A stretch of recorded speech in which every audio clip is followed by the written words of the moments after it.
درود با دوستان گرامی، امید دارم خوب و تندرست باشید. در این برنامه درباره نقل توصیفی، نقل نمایشی و روایت سخن گفته می شود. ببینید در کل نقل، حالا چی نقل توصیفی باشه و چی نقل نمایشی باشه و روایت، خیلی مهم است. چرا مهم هست؟ برای این مهم هست و از عناصر مهم داستان هست که اول داستان و غیر داستان رو ما در همینجا هست که تفکیک میکنیم.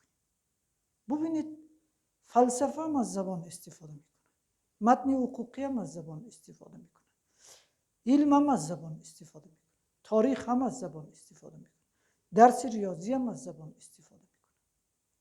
پس کی از زبان استفاده میکنه؟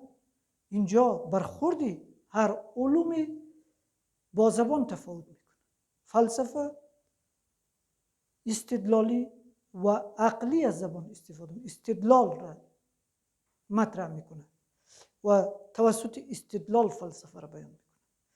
علم بیشتر با جنبه مصداقی و آزمایشی از زبان استفاده میکنه. ریاضی هم بیشتر با کد و شماره گذاری و نماد از زبان استفاده میکنه.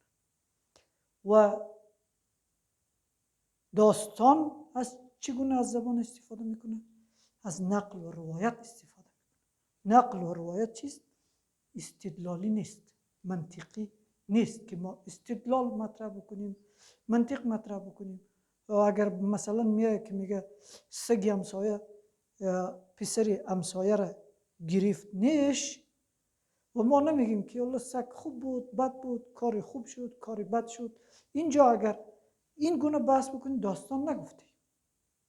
ما داستان را اگر اینجا بخوایم داستان بسازیم از نقل، حالا چی نقل توصیفی باشه و چی نقل نمایشی باشه استفاده میکنیم و با تکنیک و عناصر داستان این نیش زدن سگ یا گاز گرفتن سگ را که پسر را گاز گرفته، این را به داستان تبدیل میکنیم. اگر به صورت مصداقی بنویسیم ممکن یک گزارش خبری شود، اما اگر با تکنیک و تعلیق ها این را ارائه کنیم ما از نقل استفاده کردیم. نقل چی توصیفی، چی نمایشی و چی روایت، اما چی را میسازه؟ زبان یا استفاده از زبان در داستان را میسازه. خب این برای یک داستان نویس خیلی مهم هست و اگر درکی از زبان و استفاده از زبان در داستان نداشته باشه نمیتواند از زبان استفاده داستانی بکنه. نقل توصیفی چیست؟ مثلا همین که شما میگویید که یک شخصیت را توصیف میکنید، میگید که چشمان بزرگ داشت، لبهای نازک داشت، قد میانه داشت، موی زرد رنگ داشت و چی؟ و واژه ها را درست تلفظ نمی کرد، جمله ها را نادرست می گفت، لکنت زبان داشت. این نقل چی است؟ توصیفی است. و معمولا در داستان های سنتی از این نقل توصیفی استفاده می شده است. هنوز هم می شود، ولی در جای ممکن نقل توصیفی هم در داستان مدرن هم کاربرد خود را داره. وقتی که ما آنجاها که مثلا میخواییم شارت روی یک چیز، یک میز، یک شی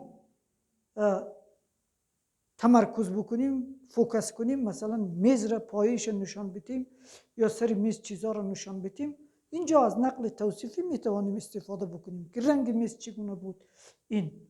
ولی بهتر است که ما، چون نقل توصیفی حرکت نداره، ایستا هست، چیزها را دچار ایستایی میکنه، اما بهتر است در داستان مدرن از نقل نمایشی استفاده میشه. نقل نمایشی چگونه نقلی است؟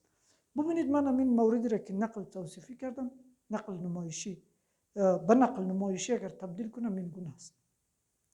مثلا چی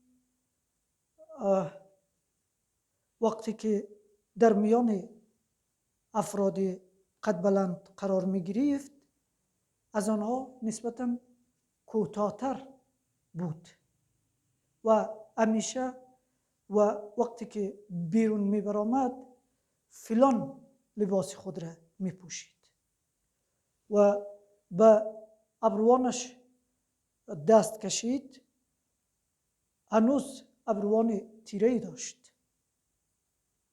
وقتی که به چیزها نگاه میکرد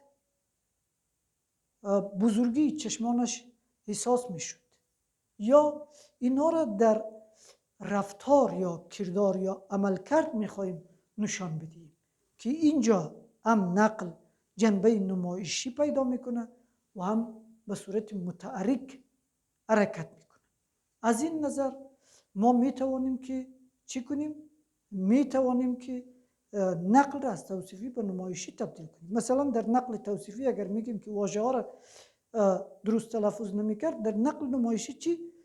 در دیالوگ ها نشان میتیم، در گفتار شخصیت را میخوایم خودش سخن بگوید. وقتی سخن گفت در سخن گفتنش نشان میدیم که مثلا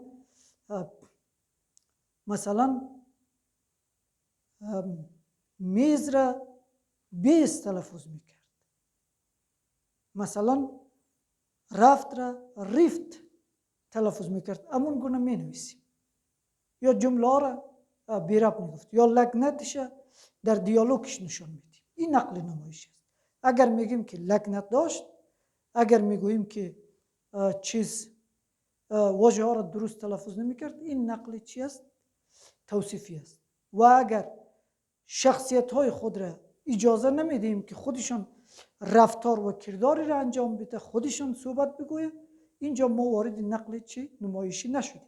و همیشه خود ما میگیم که مثلا او این گونه گفت، او اینجا رفت، او اونجا رفت.